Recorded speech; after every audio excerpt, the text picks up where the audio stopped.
The folks over at Vector Unit are no strangers to water-based racing games. Riptide GP is a continuation of their expertise in this field. Following up to the two previous entries in the Riptide GP series, Renegade offers a story along with a slightly more robust set of features. While the gameplay virtually remains the same, the additions made to the formula do add a bit more depth over what has been previously offered. So, is it any good? The game's aforementioned plot follows Impact, a GP racer who was locked up for taking part in an off-record race with his rival. His rival turns out to be the one who set him up, thus resulting in Impact's conviction. After being released from prison, Impact immediately sets off to climb the GP ranks once again in order to take down his rival turned arch-enemy, that is now the champion of the sport.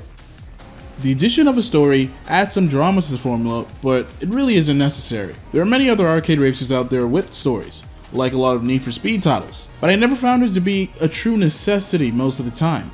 Seeing that the game doesn't have any voice-acted cutscenes, it makes the inclusion of a story feel even more forced. With the story taking place in the career mode, you have no choice but to endure it in order to make any sort of meaningful progression. As for the gameplay, it puts you behind the bars of a vehicle which is called a hydrojet. They can be customized to your liking from the very beginning, allowing you to change the color scheme and number of your ride. Winning races will allow you to earn cash in order to upgrade them. There are multiple hydrojets to choose from, each possessing their own set of stats. It's great that you're able to buy upgrades for them, but winning is a lot easier said than done. The game offers no way to select the difficulty of the AI in career mode, thus leaving you to fend for yourself with each event. This may sound pretty straightforward, but the AI really is no joke. From the very beginning of my hydrojet career, I was restarting races. It's one thing for a game to be challenging, but there were times when it really just felt unfair. It's as if the expectation is to be perfect from the start, otherwise you definitely have no chance of making it to the end. This is regardless of the terrain or racers you are confronted with. As you would expect, racing on water is a completely different experience from racing on land. The game does a good job at making it feel different, but it's definitely a little more frustrating than I would have hoped. My hydrojet just felt like a tank with rocket boosters at times, even after upgrading the handling. And seeing that the AI seems like it's permanently stuck in super advanced mode, any mistakes you make could very well cost you the race. Even with that said, it's not all bad. Just like in past games, you can pull off cool tricks. Successfully landing a trick will cause your boost gauge to fill, something that you're definitely going to need in each race.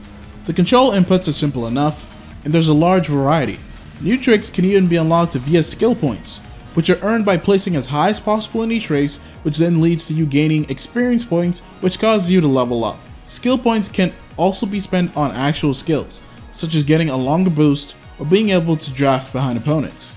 There's also a decent variety of races, such as the traditional point A to point B styles, and others like slalom and elimination.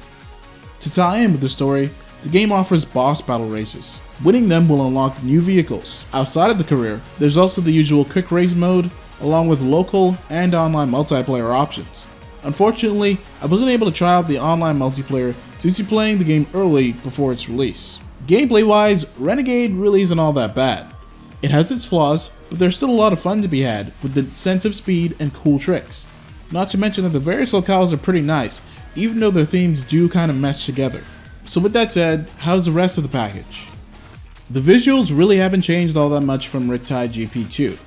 The water effects still look nice, along with the vehicles being pretty detailed. You can actually see a lot of individual moving parts, which was a nice touch. The stages won't exactly wow you, but they don't look terrible. Each vehicle sounds pretty similar to each other, but the motors are nice enough.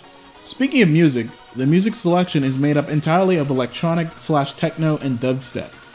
They match the theme of the game pretty nicely, but if you aren't a fan of those genres, then you may get pretty annoyed. Overall, the presentation is nice. It won't blow you away, but it's not bad to look at either. In fact, the relatively simple visuals allow those with less powerful systems to be able to run the game at a decent frame rate. At the end of the day, Riptide GP Renegade is best described as being a mixed bag. It has a lot of great new ideas, but the overall execution is mostly hit and miss. The story feels tacked on and unnecessary, while the difficult AI makes it all the more frustrating to even try progressing through the career mode. Winning a race should always feel rewarding, but it honestly feels more tiring due to the many times that you will have to restart a single race just to try and at least make it in third place.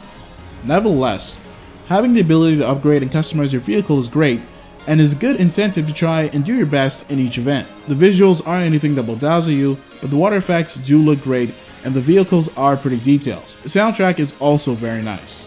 So, is it really worth a buy? Well, yes and no. If you're a fan of the Riptide GP series, then you may actually enjoy it regardless of its flaws.